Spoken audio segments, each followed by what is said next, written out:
Hello, welcome back. Glad you've tuned in. For those of you who've been here before, welcome back. And for those of you who are here for the first time, glad you clicked. Now, for those of you who think this is a Harry and Meghan bashing video, not sorry to disappoint you. This is not going to be that kind of video, but I am going to discuss something about Harry and Meghan and how they were given this fantastic gift. You know, the absolutely grand gift that they were given. By the way, does someone pay for gifts? That gift that they were given, and how in the world could they decide to leave all that and the warm welcome that they were given? Remember that the Duchess was named in one section of the media as being straight out of Compton, almost. So we're here to discuss just how fantastically and warmly this couple has been treated, and how in the world they could ever have left all that and moved to Santa Barbara, as we have heard it confirmed by their spokesperson. Now, this is going to be a video with a lot of tongue-in-cheekness and a lot of jest, so take it as it is, but a lot of truth is spoken in jest. So I want you to open up your hearts as we have fun with this one and get serious with this one. So let's go into this.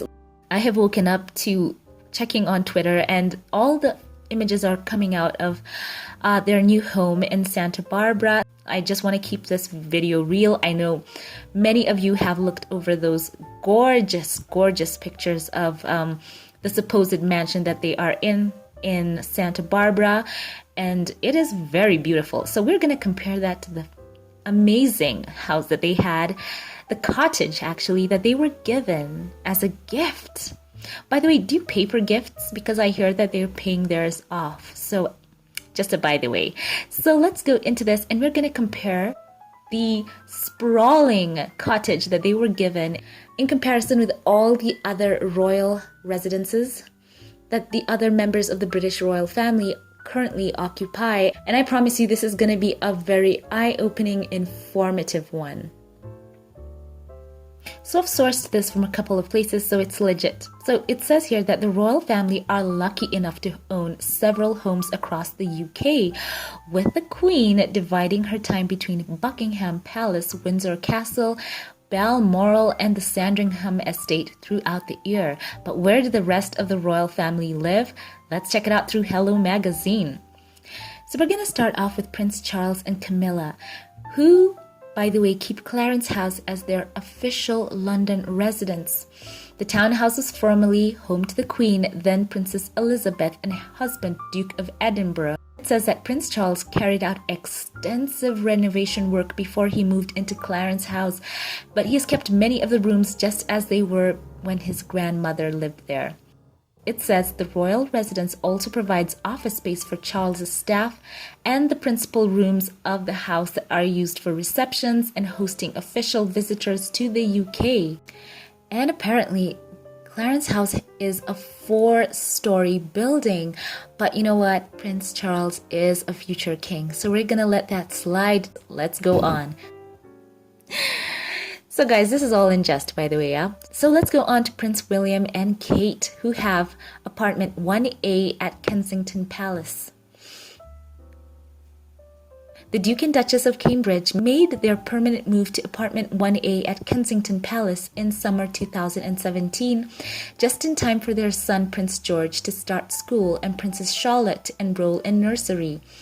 The London residence boasts of views of Hyde Park and was once home to Princess Margaret and her husband, Lloyd Snowdon. Prince William and Kate's family home is said to have 5 reception rooms and 3-bedroom suites complete with dressing rooms and bathrooms, as well as a night and day nursery for their son, Prince Louis. There are also staff quarters with 9 bedrooms, 4 bathrooms, 2 kitchens, 2 sitting rooms. In addition, there is a large walled garden where the children can play. It sounds absolutely delightful. And you know what? Prince William, he is a future king too. So all that sprawling space. All right, and let's not forget the Anmer Hall that was a gift to the Duke and Duchess of Cambridge. And it is absolutely a grand country house with impeccable interiors and extensive grounds. It is said to be a 10-bedroom Georgian mansion built in 1802. They were given this gift in 2011, and it also underwent extensive renovation work. Before the Duke and Duchess moved in, they embarked on a £1.5 million refurbishment program, including a new roof, kitchen, and conservatory, in addition to a total redecoration of the interior. And it does look so pristine, with expansive grounds featuring a tennis court and outdoor pool. So my goodness, what a beautiful location. We're gonna let that slide too because he is a future king. So let's move on to the guy who is wanted by the authorities, and let's see the sprawling place where he stays. The one who still has his HRH lives in the 30-room Royal Lodge at Windsor Great Park since 2004. The residence was previously the Queen Mother's Windsor home and has undergone significant renovation work since who has lived there, with reports suggesting he has added an indoor swimming pool. And you know what? They say that his former wife, Ferguson, and himself hosted a wedding reception for their youngest daughter, Princess Eugenie, in the Royal Lodge. Look at that place. So this is a Grade 2 listed residence, and because of Sarah Ferguson's Instagram videos that have been filmed in a conservatory of the 30-room property, we glimpses of stunning gardens and their impressive home bar, all taxpayer funded. And by the way, the other day I read a story where he, who almost has like a bolo out on him, tongue in cheek, he was actually not going to be funded from the Queen's pocket or something like that, but he talked to her, and you know what? So you get to see it there. They live in such a sprawling, large residence, a lavish place with pristine gardens and lawns that are just spread out, truly living like kings and queens on your dime. So let's go on. So Princess Anne, Zara, and Mike Tyndall live in Gatcombe Park, and it is nestled in the heart of Cotswolds. Gatcombe is a 700-acre estate and a private royal country home. Its main building is an impressive Grade 2 listed home where the Princess Anne lives. The home sits within acres of land on the estate where Princess Anne also holds annual equestrian events. Dotted around the large estate are other royal homes, including Mike and Zara Tyndall's. So look at that. Isn't it just right royal? We have Prince Edward and the Countess of Wessex, who divide their time between their official London residence, apartments at Buckingham Palace, and Bagshot Park in Surrey. Prince Edward has leased the huge property since 1998, a year before he and Sophie got married. So let's go into this Bagshot Park. It looks quite impressive. The house in itself is undoubtedly impressive. Grade 2 listed building, complete with 51 acres of ground for the family to enjoy, affording them complete privacy. So the Surrey home belongs to the Crown Estate, and the Earl and Countess of Wessex don't necessarily pay rent, but Prince Edward did extend the lease on his family home to 150 years for £5 million. It is rumored that the house at Bagshot has 120 rooms. By the way, Prince Edward and Sophie's home is a 57-room royal residence, and after its construction in 1879, the property was owned by Queen Victoria's third son, Prince Arthur. The 87 acres of Bagshot Park's gardens and grounds are listed on the Register of Historic Parks and Gardens. So it is a 57-room royal residence and is the current Surrey home of Prince Edward and Sophie, Countess of Wessex. So look at that, absolutely beautiful. So isn't that fabulous? Look at it and the large grounds that surround it. And then now, lovely people, we've come to the most impressive of them all, Harry and Meghan's Frogmore Cottage. And this sprawling house, not to be confused with Frogmore House, is the most extensive, impressive royal place of all, which Harry and Meghan moved into in April, a month before baby Archie was born. The extensive 5-bedroom property, a gift from the Queen that, don't forget, people made sure that the that the couple pay back was said to be requiring a substantial overhaul before they were able to move in, including new heating and wiring and utilities. So the couple's residence now has a designer kitchen and a refitted bathroom. So a bit of history on the cottage. It was a retreat for Queen Charlotte and her unmarried daughters, and a theologian called Henry James Sr. and his family lived in the cottage in the 1840s. In the early 21st century, the cottage was a series of 5 separate units housing Windsor estate workers. And in 2019, the house was converted into a 4-bedroom and nursery single-family home at a reported cost from the sovereign grant of £2.4 million. So it has been designated a heritage site, and it was always scheduled to be renovated regardless of the occupant, something also confirmed by Keeper of the Privy Purse, Michael Stevens. So the Duke and Duchess of Sussex later announced they would repay the sovereign grant expenditure while it is to remain their family home.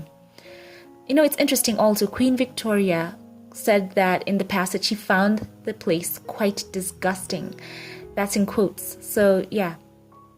Now, while it is a beautiful place, in comparison, it does make you wonder why there was so much backlash about Prince Harry and Meghan and them wanting to renovate the place. It was always going to be renovated. So I've got to say something. You know what? I was thinking about all this the other day, about how Prince Harry brought his wife Meghan all the way over from the United States, and I'm sure he wanted her to be welcomed with open arms, but the tabloids, first of all, proved that they were not going to give her a fair shake. And then suddenly to find themselves in Frogmore Cottage. And, Harry must have thought about it, being called a spare all his life. And somehow, some people, I'm sure, would try to turn that into a positive. You're just, second in line to the throne. But all in all, a spare. And, that in itself is a whole issue that needs to be unpacked. And now that he brings his wife over, there they go. And some royal commentators actually did admit that, in a way, I heard one royal commentator admit that them being sent to Frogmore Cottage was kind of a banishment. So think about where he and his wife were staying in comparison to all the rest. And then the taxpayers, those of them who are anti-Meghan, a lot of whinging about them using taxpayer money to renovate a place that was already going to be renovated anyway, and you want them to pay back. And so, you know what, in the end they said they would. That's part of the welcome. Surely you must know the optics of this to the rest of the world. This lady left her whole life behind, and it seemed so hard for people who are already paying for so many others to stay in places that are quadruple the size of where they were staying. This was a former place where servants were staying and was, converted into this house for Prince Harry and his wife. And you know what?